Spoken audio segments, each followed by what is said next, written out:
Sahara, Editor-in-Chief, Responsible Hospitals, and today I have Dr.Aruna Kalra with me, and she's a senior gynecologist and obstetrician with CK Birla Hospitals, having 23 plus years of experience. So welcome to you, and it's so nice to have you here. So Dr. Aruna, today we're going to talk about your personal stuff, your story. Just tell us that how have you been into this journey and what made you to become a doctor? Thank you very much, and I'm really excited about this interview. First question what you asked, that okay, if I start from my childhood, my doll was always a doctor. Can you believe that? So, and then because we used to read books, those Florence Nightingale stories are very, very impressive stories. And I thought that my doll has to work towards patients, and she should be very empathetic, and I used to fight for that role. Every doll, anybody, like my sister's doll would be something or the other, but my doll has to be a doctor or a nurse. It started from there, but how it developed into a passion, and it was a really difficult thing. My father being a clerk, very lower middle class family, it was a struggle to find a coaching and to pay for it, and then to get through a government medical college. If it was not government medical college, I don't think I would have ever become a doctor. And if I was not a doctor, I can't imagine what I could have been doing. Awesome, that's a beautiful thing you have mentioned. And which place you belong to? So we were in Delhi before, and then we settled in UP, Ghaziabad, and then that's how I gave CPMT exam, UP entrance exam. We have 7-8 medical colleges in UP, and I got to one of them. So who all are there in your family? Okay, we have 3 sisters, and my father reared everybody like a boy, or we are all professionals. I'm the eldest one. I became doctor with all the hardship he paid so much for my tuitions and everything. Younger sisters are, one of my sisters is in London. She has done PhD in physics, and she's teaching English people there. So she is the head of department in electronics physics in London. And second sister, middle one, she's also a teacher. She's in Delhi. How about your kids and your husband? Okay, so my kids, I think they idolize me, and I'm really, really thankful for that, and I love them a lot. So my daughter wanted to become a doctor because she had seen me as a doctor, and she totally adores me, and she thinks this is a very flowery profession, because I get so much love from my patients. Every day I go home with hands full of gifts. Purses, saris, or some diamond rings, and my daughter thinks, or my son also, he is 8 years younger than my daughter. They think that this profession brings gifts to everyone, and I guess that is why they also wanted to become a doctor. My daughter has finished her MBBS. She's finished her internship and doing entrance exam preparation.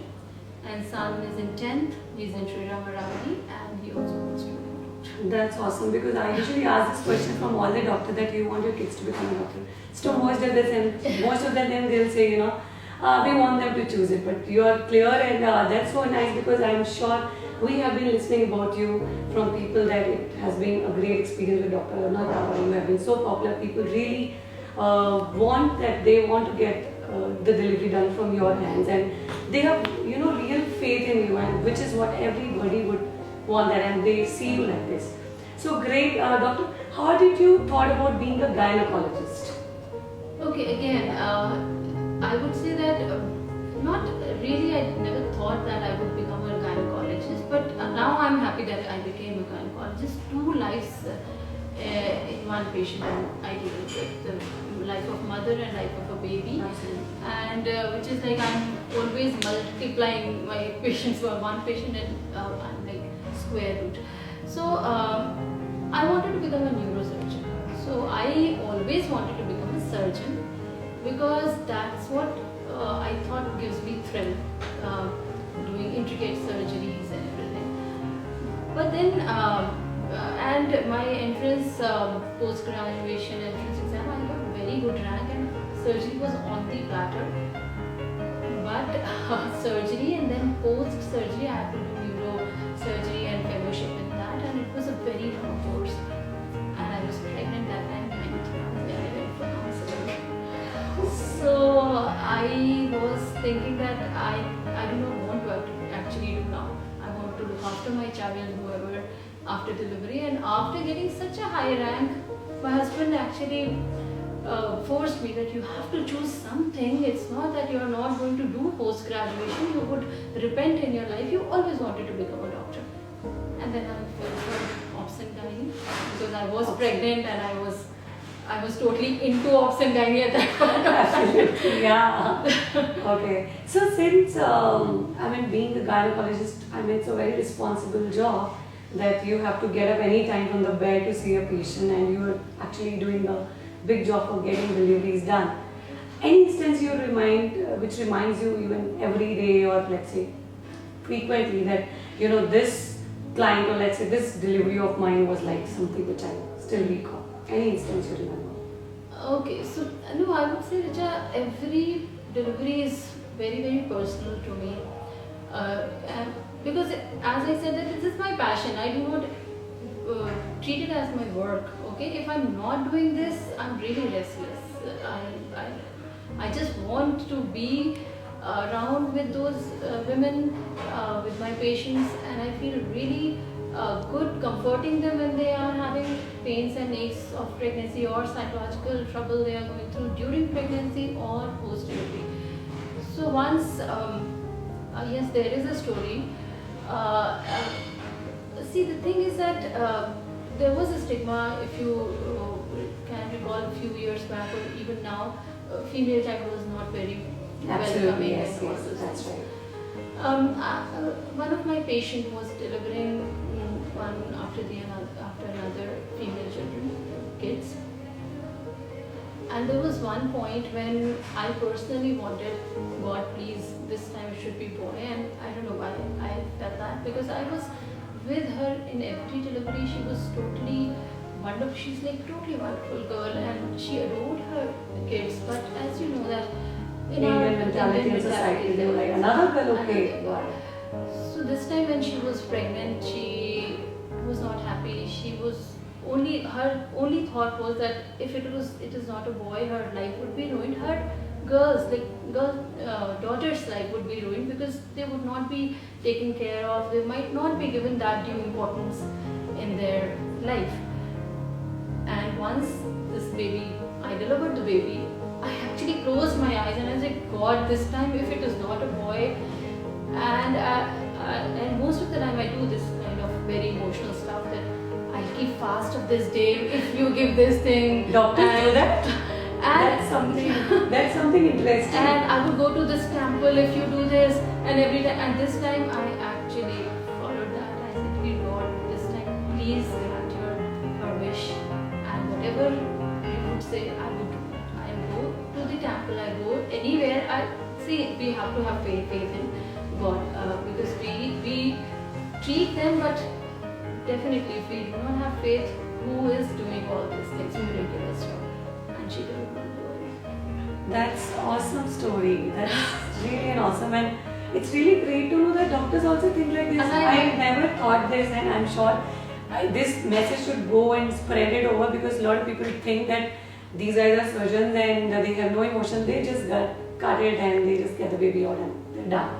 So if the doctors have emotion, that's something which will bring happiness to everybody's mind. So that's so nice of you, doctor. That's such a great thing which I have, which I got to know today.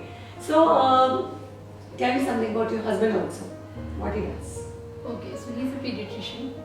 That's a great combination. I would say a lot of guys, they marry to pediatricians. But it's not like we have not benefited on this front from each other, because he does not come for my deliveries. He is a very calm, gentle and content person. He would do his OPD and then no calls. So no delivery calls for him at all. He loves golf and he wants to have his weekends on golf course. And he's happy with only OPD practice. So there is no like commercialization about that. That's awesome. No? That's what people want. So, I mean, what do you do when you are free and how do you refresh yourself?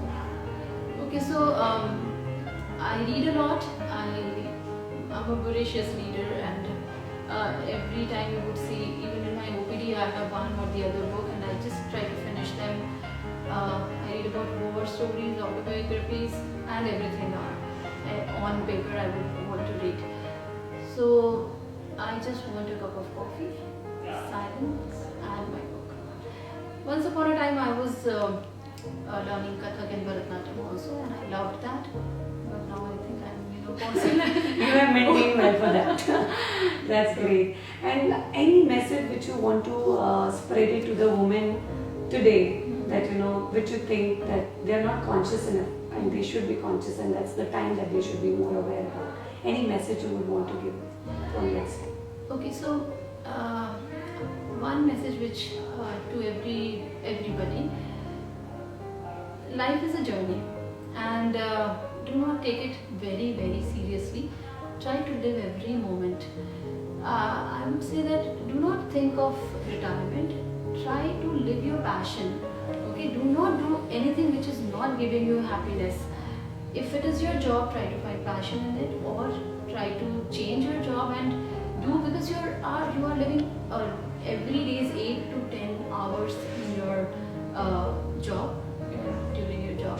So you're wasting that time if you're not passionate about it, and that passion you would bring to your house, and you would spread that positive energy in your kids, and your kids are your reflection. If you are positive, they would be positive. Take care of your health, stay fit.